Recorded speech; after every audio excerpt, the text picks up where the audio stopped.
In North Pointe, I want us to think about the beginning of last month, the beginning of May. All of a sudden, there's a cyberware attack, and Colonial Pipeline can't get out gas.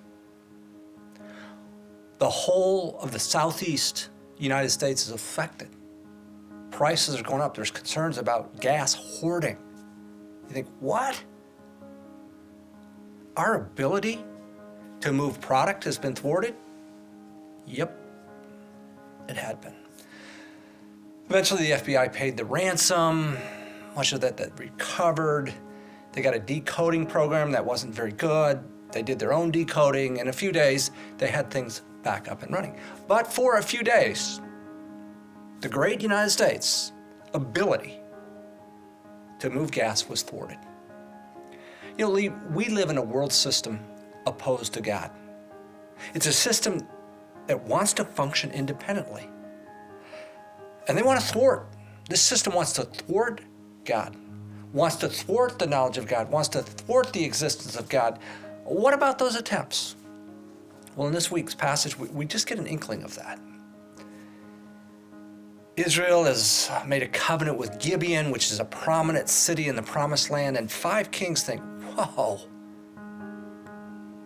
that's a strategic foothold. So they march against Gibeon. Word gets to Joshua, and Joshua consults God, and God says, like he said before, do not fear. I've given them into your hand. And in verses 10 through 12, we read that God sowed confusion among the enemy.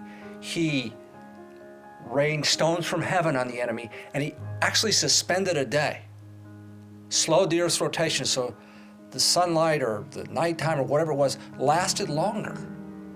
God intervened so his purposes would go forward. There's a lesson for you and for me. God's purposes, God's work, it's not going to be thwarted.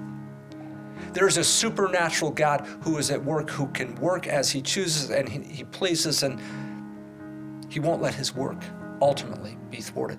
There are people that say, well, hailstones and suspending the earth's rotation, that's crazy, that's impossible. But that's the definition of God. He's supernatural. He can do what he wants. We can take heart. The work of God in our world will not be thwarted.